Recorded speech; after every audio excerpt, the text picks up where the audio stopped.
चलिए मंगलाचरण करते हैं। बहुसत्थ अथ जाने संजम सम्मत शुद्ध तव यरणे वंदिता आयरिये कसाय मलवज्जिदे शुद्धे। बोलिए श्री 1008 शांतिनाथ भगवान की जय। आचार्य श्री कुंद कुंद स्वामी की जय। आचार्य गुरुवर विद्यासागर समय सागर जी महाराज की जय। मुनि पुंगव श्री 108 सुधा सागर जी महाराज की जय। हम सभी बड़े ही सौभाग्यशाली हैं जो हमें अट्ठ पाहुड़ जैसे महान ग्रंथ के अध्ययन का अवसर मिल रहा है। चौथा बोध पाहुड़ चल रहा है। इसमें 11 अधिकार हैं। अंतिम अधिकार प्रव्रज्या अधिकार यहाँ प्रारंभ हो रहा है। आज हम 2 गाथाओं का अध्ययन करेंगे, क्रमशः गाथा क्रमांक 42 और 43। दोनों गाथाएं बड़ी सरल हैं, अच्छी हैं। प्रव्रज्याधारी कैसा होता है, इनका कैसा स्वरूप होता है, ये क्या करते हैं इत्यादि का वर्णन हमें इस अधिकार से प्राप्त होने वाला है। चलिए प्रारंभ करते हैं। गाथा क्रमांक 42। उच्चारण। स्वर्ण स्वर्ण अधणा पुराणा स्वर्ण हरे स्वर्ण हरे तरु हिट्ठे तरु राम में छोटे ऊ की मात्रा तरु हिट्ठे आधा ठ तरु हिट्ठे उज्जाण आधा जा पूरा जा उज्जाणे उज्जाणे तह मसाणवासे मसाणवासे वा वा गिरि गुह गिरि गुह गिरि सिहरे गिरि सिहरे वा वा भीमवणे भीमवणे अहव अहव वसिते वसिते वा वा स्वर्ण हरे तरुहिट्ठे स्वर्ण हरे तरुहिट्ठे उज्जाणे तह मसाणवासे वा उज्जाणे तह मसाणवासे वा गिरिगुह गिरिसिहरे वा गिरिगुह गिरिसिहरे वा भीमवणे अहव वसिते वा भीमवणे अहव वसिते वा। बड़ी अच्छी गाथा है। ये दोनों गाथाएं युगल हैं।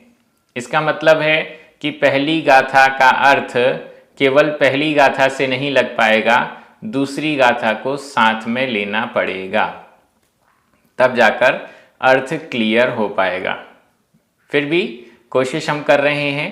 पहली गाथा सामने है और इसके बाद जब दूसरी गाथा हमारे सामने आएगी तो दोनों का अर्थ जुड़ जाएगा और आपको पूरी तरीके से अच्छे से समझ में आ जाएगा। ये गाथा तो बड़ी सरल है। सभी जगह आपको सप्तमी विभक्ति का एक वचन दिख रहा है। स्वर्ण हरे तरुहिट्ठे उज्जाणे मसाणवासे गिरिगुह गिरिसिहरे भीमवणे वसिते, इन सब में सप्तमी विभक्ति का एक वचन है। सप्तमी विभक्ति का एक वचन का अर्थ हुआ कि यहाँ पर इस स्थान में, ये इसका अर्थ आ रहा है। सप्तमी में और पर, ये अर्थ होता है। तो स्वर्ण हरे स्वर्ण हरे स्वर्ण शून्य हर घर ग्रह शून्य ग्रह में स्वर्ण हरे शून्य ग्रह में। अब सभी जगह में तरुहिट्ठे उज्जाणे सभी में इन स्थानों पर, इस जगह पर, यहाँ पर क्या करना चाहिए अगली गाथा में बताया जाएगा। जिन्होंने प्रव्रज्या धारण की है वो इन स्थानों पर रहते हुए ध्यान करते हैं। तो यहाँ पर इन इन स्थानों पर इतना इस गाथा में है, और सेंटेंस पूरा करने के लिए हम लगा देंगे दीक्षाधारी इन स्थानों पर ध्यान करता है या ध्यान करना चाहिए, ऐसा अर्थ हम पूरा कर देंगे। तो सबसे पहले स्वर्ण हरे, स्वर्ण शून्य, हरे हर घर, ग्रह शून्य ग्रह में, शून्य ग्रह में, ऐसा ग्रह ऐसा घर जो शून्य हो, खाली हो, उसका जो स्वामी है गृह स्वामी वो अपना इस घर को खाली छोड़कर चला गया हो। कई बार ऐसा होता है कि कुछ नगर या गांव ऐसे होते हैं जहां पर पूरा का पूरा गांव या नगर अपने अपने मकानों को खाली करके, अपने अपने घरों को खाली करके चले जाते हैं, दूसरी जगह चले जाते हैं, व्यापार आदि की दृष्टि से, अन्य दृष्टियों से, कोई उपद्रव हो जाता है इसलिए, कोई रोग आदि महाभयंकर हो जाता है इसलिए वो सब छोड़ देते हैं। तो सबसे पहला स्थान दीक्षाधारी मुनि महाराज इत्यादि गृह त्यागी कहाँ पर ठहर कर ध्यान आदि करते हैं, साधना करते हैं, वो स्थान हमारे सामने आ रहे हैं। गाथा बड़ी महत्वपूर्ण है।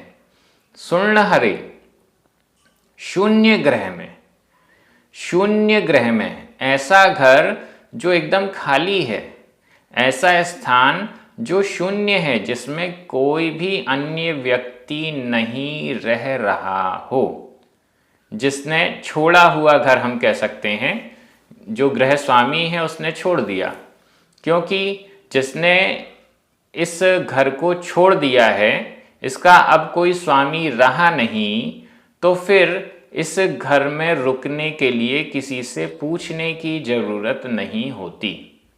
स्वर्ण हरे, शून्य ग्रह में। तरु हिट्ठे, दूसरा तरु, तरु वृक्ष, हिट्ठे नीचे, वृक्ष के नीचे, वृक्ष के मूल में, कोई एक विशाल वृक्ष है, उस वृक्ष के मूल में, उस वृक्ष के नीचे, वृक्ष की छाया में बैठकर ध्यान करना चाहिए या निवास करना चाहिए, दोनों चीज़ें हो जाएंगी। शून्य घर में जहाँ कोई रोकने टोकने वाला नहीं है कि आप इस घर में मत आइए, ये तो मेरा घर है, ऐसा शून्य ग्रह। दूसरा तरु हिट्ठे, तरु मूल, वृक्ष मूल में, वृक्ष के नीचे, बड़ा कोई विशाल वृक्ष है उसके नीचे।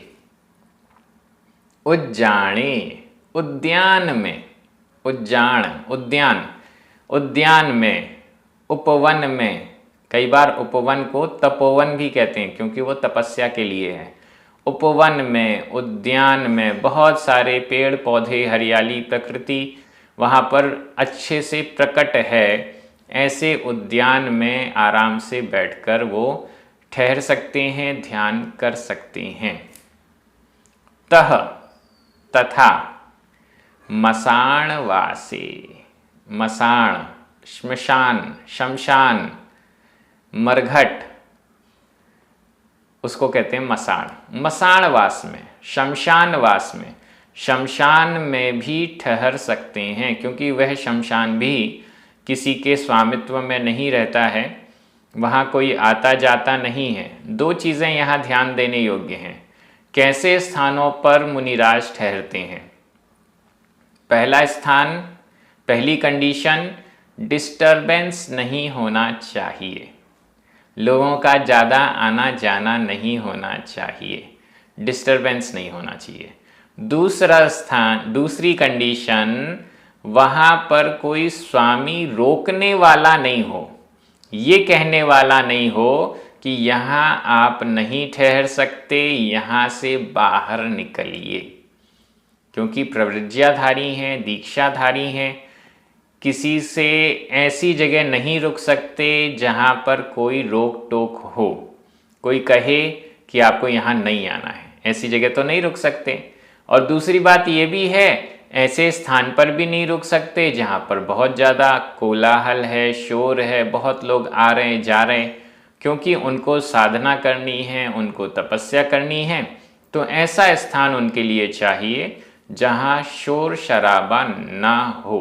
वाह, अथवा, और देखते जाइए क्या तपस्या करते हैं।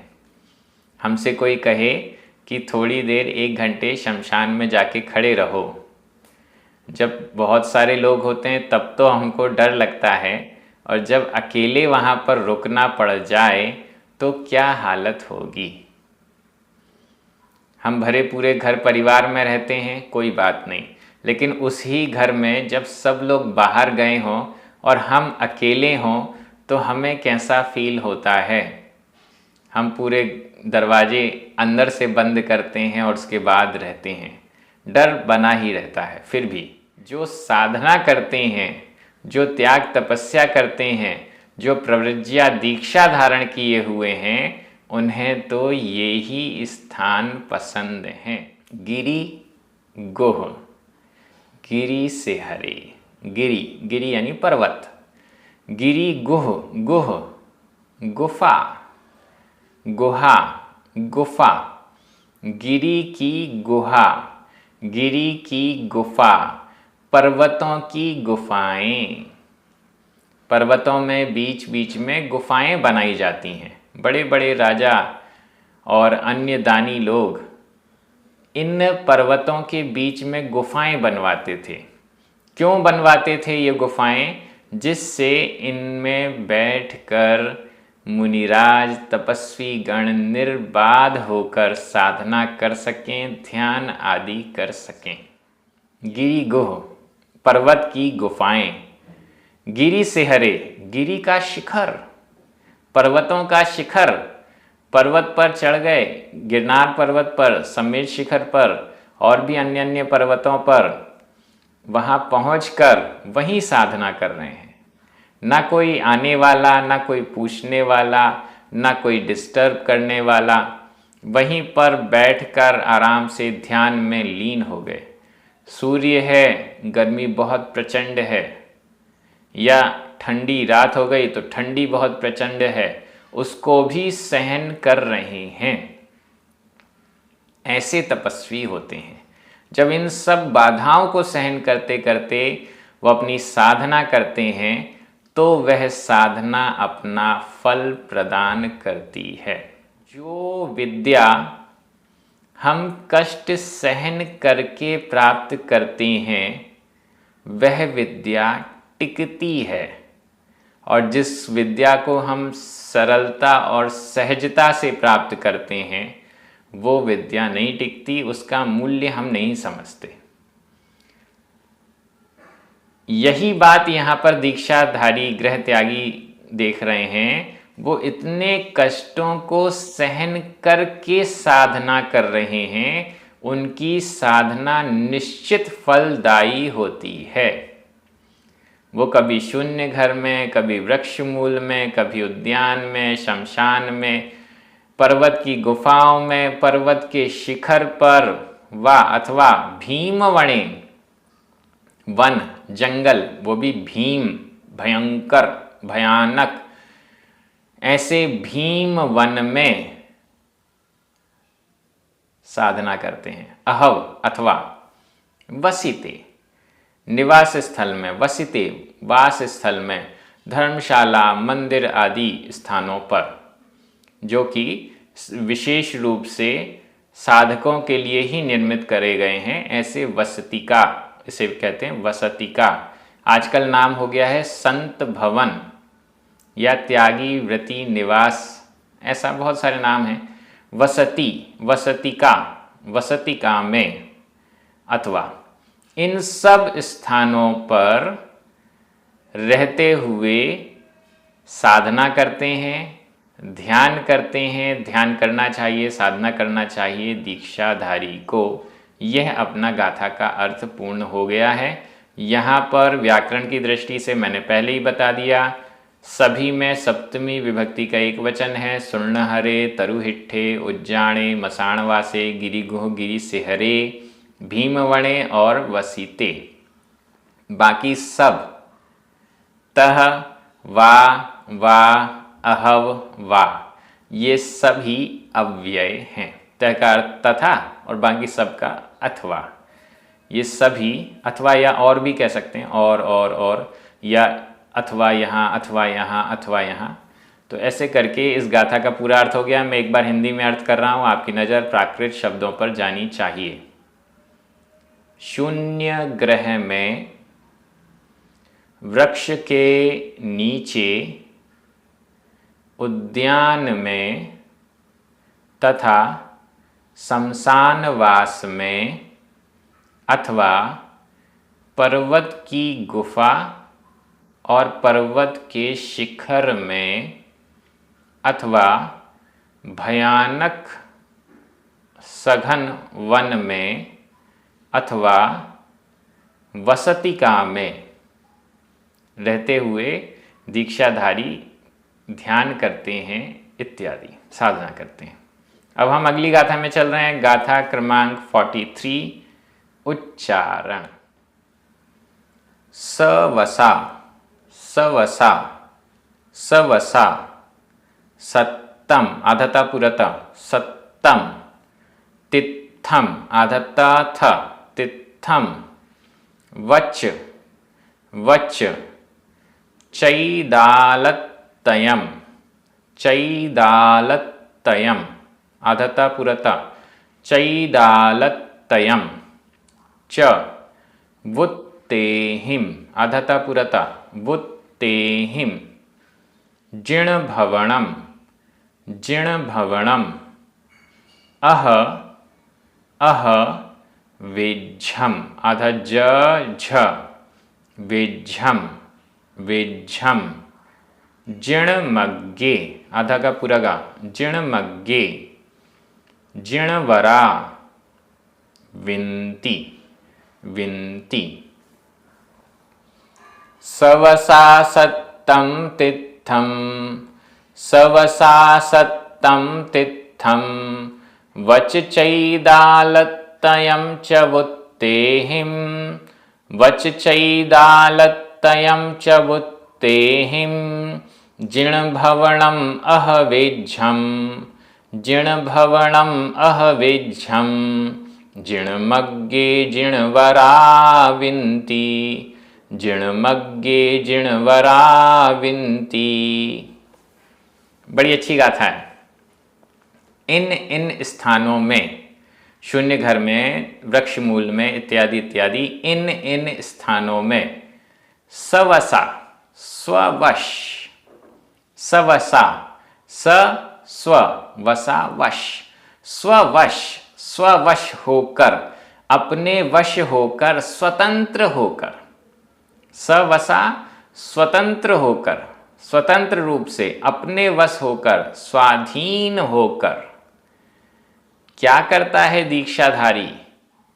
वेज्झम नीचे लिखा हुआ है वेज्झम स्ववश होकर इन ध्यान के योग्य, वेज्झम का अर्थ है ध्यान के योग्य या फिर ध्यान करना चाहिए, इनका ध्यान करना चाहिए।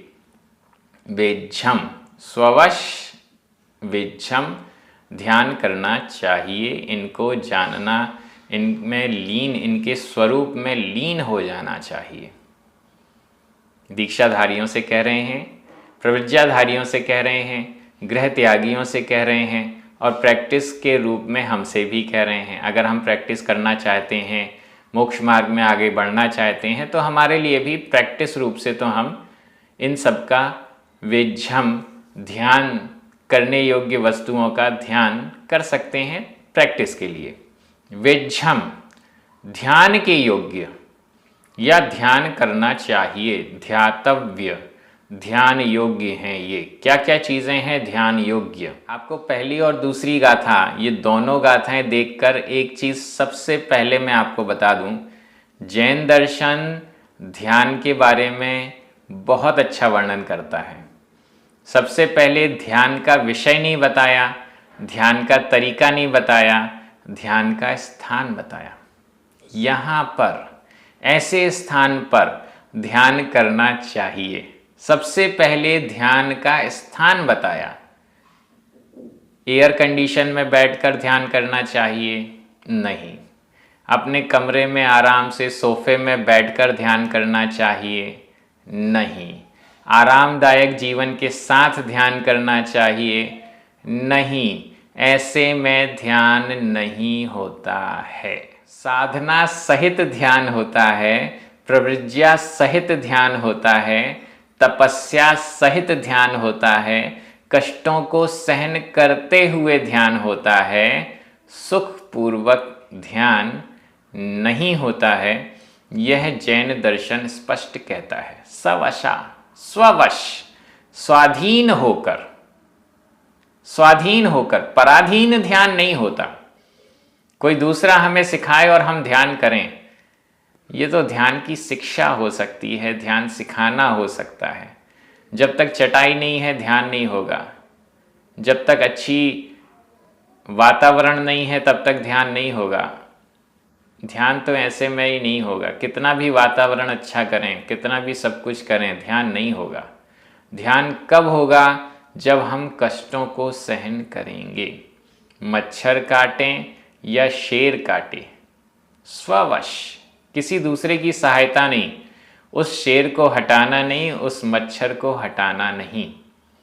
स्ववश, स्ववश, स्वाधीन, स्वतंत्र होकर अपने बलबूते पर ध्यान किया जाता है, दूसरे के बलबूते पर ध्यान नहीं किया जाता। सवसा, स्ववश।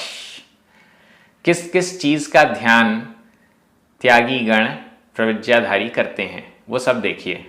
सबसे पहला सत्तम, सत्व। दूसरा तित्थम, तीर्थ। तीसरा वच, वचन, जिनवाणी के वचन। चौथा चैदालत्त, चैत्यालयत्व, चैत्यालयत्व। ये तयम जो है वो त्व के अर्थ में है, चैत्यालयत्व। चैत्यालयत्व का मतलब है चैत्य यानी प्रतिमा। नीचे जिन भवनम, जिन भवन। इन सब, ये सभी वेझम, ध्यान के योग्य हैं, ध्यान करना चाहिए इनका। सत्व, शक्ति, सामर्थ्य, साधना को टिकाए रहना। साधना, मोक्ष मार्ग में आगे बढ़ रहे हैं, तपस्या कर रहे हैं, साधना कर रहे हैं, कितने भी विघ्न आए, कितनी भी बाधाएं आए, अपना सत्व कमजोर नहीं होना चाहिए, अपने व्रत कमजोर नहीं होने चाहिए, व्रतों के पालन में कोई कमी नहीं आनी चाहिए। इसका निरंतर ध्यान करते रहना, इसके बारे में चिंतन करते रहना, पहला सत्व हुआ। दूसरा तित्थम, तीर्थ। जो स्वयं तर चुके हैं, तीर्थ के बारे में तीर्थ अधिकार आया था, जो स्वयं तर चुके हैं और दूसरों को भी तारते हैं, वे तीर्थ कहलाते हैं। तीर्थ का ध्यान करना। तीर्थ, तीर्थंकर या तीर्थ जो सम्मेद शिखर, गिरनार इत्यादि तीर्थ हैं, दोनों प्रकार से हम ले सकते हैं। तीर्थ को बनाने वाले तीर्थंकर हैं, तीर्थ को करने वाले तीर्थंकर हैं। तीर्थ का मतलब जैन धर्म भी तीर्थ हो गया, और भी जो तीर्थ के अर्थ यहाँ पर बताए गए थे वो सब हो जाएंगे। तीर्थ का ध्यान करना, नॉर्मली सम्मेद शिखर की यात्रा ध्यान में की जाती है, या गिरनार पर्वत या अन्य अन्य तीर्थ क्षेत्रों की वंदना भी ध्यान के योग्य है। ऐसा वच, वच, वचन, जिनवाणी, जिन आगम। वुत्तेहि शब्द भी लिखा हुआ है, वुत्तेहि, उक्त होने से, कहा हुआ होने से। जो वचन हैं, कहे हुए हैं जिनेंद्र भगवान के द्वारा, इस कारण से ये वचन भी ध्यान के योग्य हैं, जिनवाणी भी ध्यान के योग्य है। ध्यान के समय जिनवाणी का एक एक शब्द मनन चिंतन में लाया जा सकता है, ध्यान के केंद्र में लाया जा सकता है। क्यों? क्योंकि वुत्ते ही कहे हुए हैं। वुत्त यह भूतकालिक कृदंत का अनियमित प्रयोग है। कहा हुआ, वुत्ते ही कहे हुए होने से, जिनेंद्र भगवान के द्वारा कहे हुए होने से वच यानी वचन, जिनवाणी, जिन वचन जिनवाणी भी ध्यान का विषय है। शास्त्र भी ध्यान का विषय है, ध्यान करने योग्य हैं। चैदालतयम, चैत्यालयत्व, चैत्यालयत्व, नीचे जिन भवनम दिया है तो चैत्यालय आ गए। यहाँ चैत्यालयत्व का मतलब हो गया जिन प्रतिमा, जिन प्रतिमाओं का ध्यान किया जा सकता है। विशाल विशाल जिन प्रतिमाएं हैं, जहाँ जहाँ की जिन प्रतिमाएं हमारे ध्यान में आती हैं, आंख बंद करें और हमारे ध्यान में वो जिन प्रतिमा आ जाती है। कृत्रिम और अकृत्रिम जिन चैत्यालय होते हैं। कृत्रिम जिन चैत्यालयों के दर्शन हमने किए हैं, अकृत्रिम जिन चैत्यालयों के दर्शन हमने नहीं किए हैं। फिर भी जिनवाणी से, शास्त्रों से हम उन अकृत्रिम जिन चैत्यालयों का वर्णन पढ़ सकते हैं, सुन सकते हैं, समझ सकते हैं। और फिर जैसा वर्णन हमने सुना, पढ़ा, वैसा हम ध्यान में भी ला सकते हैं, वैसा चिंतन में भी ला सकते हैं। ध्यान शब्द का प्रयोग प्रवृज्याधारियों के लिए है, गृह त्यागियों के लिए है। चिंतन शब्द का प्रयोग हम सभी के लिए है, गृहस्थों के लिए है। ऐसा अलग अलग लगा लीजिएगा। चैदालतयम, चैत्यालयत्व, जिन प्रतिमा। एक एक अकृत्रिम चैत्यालय में 108 जिन प्रतिमाएं रहती हैं। 108 विशालकाय, एक समान ऊंचाई, लंबाई इत्यादि वाली बराबर 108 प्रतिमाएं रहती हैं। 500 धनुष की ये जिन प्रतिमाएं रहती हैं, और ऐसी प्रतिमाएं रहती हैं कि उनके दर्शन करते ही लाखों असंख्यात जीवों को सम्यक दर्शन हो जाता है। इतनी भव्य ये प्रतिमाएं होती हैं। हमें तो भावना भानी चाहिए कि ऐसी प्रतिमाओं के हम निरंतर दर्शन कर सकें, जिससे हम भी सम्यक दृष्टि होकर मोक्ष मार्ग में आगे बढ़ सकें। जिन भवनम, जिन भवन, जिन भवन, जिन मंदिर, जिन चैत्यालय, इनका भी हम ध्यान कर सकते हैं। इतने सारे चीज़ों का वेज्यम, वेज्य यानी ध्यान करने योग्य हैं। वेज्यम यह विधि कृदंत का अनियमित प्रयोग है। वेज्यम ध्यान के योग्य, ध्यान करना चाहिए। स्ववश होकर इन इन स्थानों में, शून्य ग्रह आदि में रहते हुए सत्व, तीर्थ, जिन भगवान के द्वारा कहे हुए होने से वचन, चैत्यालयत्व यानी जिन प्रतिमा, जिन भवनम यानी जिन भवन, ये सभी वेज्यम ध्यान के योग्य हैं। अह यानी अथ। और जिणमग्गे जिणवरा विनती, ऐसा आचार्य कुनकुन स्वामी नहीं कह रहे हैं, ऐसा जिणमग्गे जिनमार्ग में जिणवरा जिनवर जिनेन्द्र भगवान विनती कहते हैं कि इन इन स्थानों पर इन इनका स्ववश होकर ध्यान करना चाहिए, ऐसा जिनमार्ग में जिनवर कहते हैं। बड़ी सिंपल ये दोनों गाथाएं बहुत अच्छी हैं। व्याकरण की दृष्टि से देखें, सवसा और जिणवरा ये दोनों ही प्रथमा विभक्ति के बहुवचन हैं। सत्तम, तित्थम, वच, चैदालतयम, जिणभवनम, ये सभी, और वेज्यम, ये सभी प्रथमा विभक्ति के एक वचन हैं। च, अह ये दोनों अव्यय हैं। वुत्ते ही तृतीया विभक्ति का बहुवचन है और भूतकालिक कृदंत का अनियमित प्रयोग भी है। वेज्यम विधि कृदंत का अनियमित प्रयोग है। जिणमग्गे सप्तमी विभक्ति का एक वचन है। विनती वर्तमान काल अन्य पुरुष बहुवचन का क्रिया रूप है।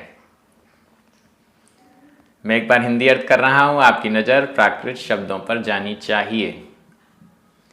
स्ववश होता हुआ, सत्व, तीर्थ, कहा हुआ होने से वचन जिन वचन, चैत्यालयत्व जिन प्रतिमा, और जिन भवन ध्यान के योग्य हैं या ध्यान करना चाहिए, जिन मार्ग में ऐसा जिनवर कहते हैं।